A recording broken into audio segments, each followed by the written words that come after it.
بسم اللہ الرحمن الرحیم۔ حضرت انس رضی اللہ تعالی عنہ سے روایت ہے کہ آپ فرماتے ہیں کہ رسول اللہ صلی اللہ علیہ وآلہ وسلم نے فرمایا کہ میت کے ساتھ تین چیزیں جاتی ہیں، دو تو لوٹ آتی ہیں اور ایک اس کے ساتھ رہ جاتی ہے۔ اس کے ساتھ اس کے گھر والے، اس کا مال اور اس کے اعمال جاتے ہیں، تو اس کے گھر والے اور مال لوٹ جاتے ہیں اور اس کے عمل ساتھ رہ جاتے ہیں۔ اس حدیث مبارکہ میں نبی کریم صلی اللہ علیہ وآلہ وسلم نے انسان کو آخرت کی فکر، آخرت کی تیاری کرنے کے بارے میں ارشاد فرمایا۔ حضور نے ارشاد فرمایا کہ جب انسان اس دنیا سے چلا جاتا ہے تو قبر تک اس کے ساتھ تین چیزیں جاتی ہیں: اولاد، اہل خانہ اس کو قبر تک پہنچا آتی ہے، دفن کر کے اس کے جنازے کا اہتمام کرتی ہے، اس کو غسل وغیرہ دے کر، کفن پہنا کر قبر کے اندر دفن کر کے واپس آ جاتی ہے۔ انسان کا مال بھی واپس ادھر ہی رہ جاتا ہے، لیکن انسان کے اعمال جو اس نے اس دنیا میں رہتے ہوئے کیے وہ اس کے ساتھ قبر میں جاتے ہیں۔ حضرت عائشہ صدیقہ رضی اللہ تعالی عنہا فرماتی ہے، ایک دن رسول اللہ صلی اللہ علیہ وآلہ وسلم نے صحابہ کرام سے پوچھا، تم جانتے ہو کہ تمہارے اہل و عیال، تمہارے مال اور تمہارے اعمال کی مثال کیسی ہے؟ صحابہ کرام رضوان اللہ تعالی علیہم اجمعین نے عرض کیا، اللہ تعالیٰ اور اس کا رسول بہتر جانتے ہیں۔ آپ صلی اللہ علیہ وآلہ وسلم نے ارشاد فرمایا، تمہارے اہل و عیال، مال اور اعمال کی مثال اس شخص کی طرح ہے جس کے تین بھائی ہوں۔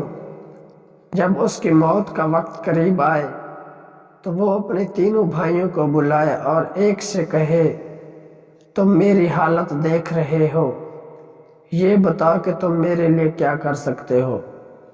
وہ جواب دے، میں تمہارے لیے اتنا کر سکتا ہوں کہ فی الحال تمہاری تیمارداری کروں، تمہارے ساتھ رہ کر تمہاری حاجات اور ضروریات کو پورا کروں، اور پھر جب تمہارا انتقال ہو جائے تو تمہیں غسل دے کر کفن پہناؤں اور لوگوں کے ساتھ مل کر تمہارا جنازہ اٹھاؤں کہ کبھی میں کندھا دوں اور کبھی اور شخص۔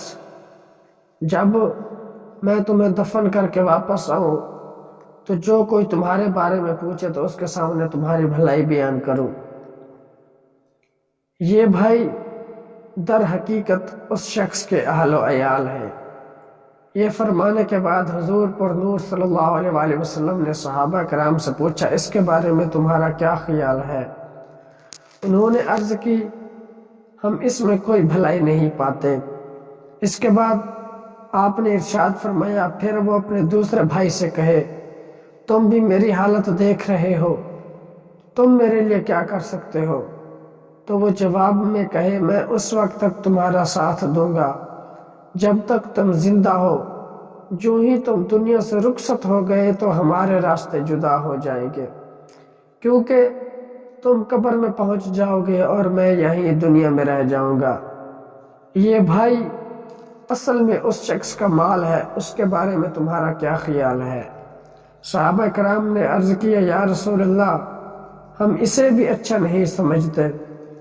حضور صلی اللہ علیہ وآلہ وسلم نے مزید ارشاد فرمایا، پھر وہ شخص اپنے تیسرے بھائی سے کہے، یقیناً تم بھی میری حالت دیکھ رہے ہو اور تم نے میرے اہل و عیال اور مال کا جواب بھی سن لیا ہے، بتاؤ تم میرے لیے کیا کر سکتے ہو؟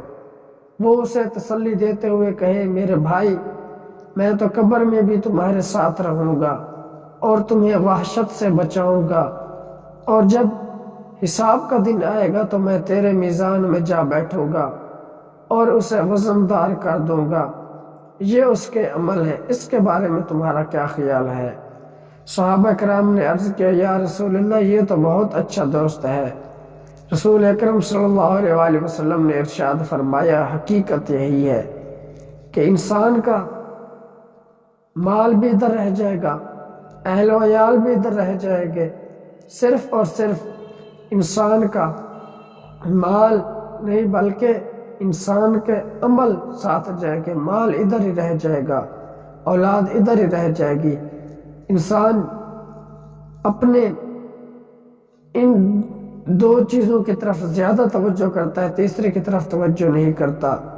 یہ فانی دنیا میں رہتے ہوئے انسان اللہ رب العالمین کے بتائے ہوئے رستوں پر چلتا رہے، اللہ رب العالمین کے فرامین کی نافرمانی نہ کرے، اللہ رب العالمین کے پیارے حبیب کی زبانی حضور نے ارشاد فرمایا کہ جو بندہ اللہ رب العالمین کی حدوں کو کراس نہ کرے، اللہ رب العالمین کے بتائے ہوئے رستے پر چلتا رہے، وہ بندہ دنیا میں بھی کامیاب ہو جائے گا، آخرت میں بھی کامیاب ہو جائے گا۔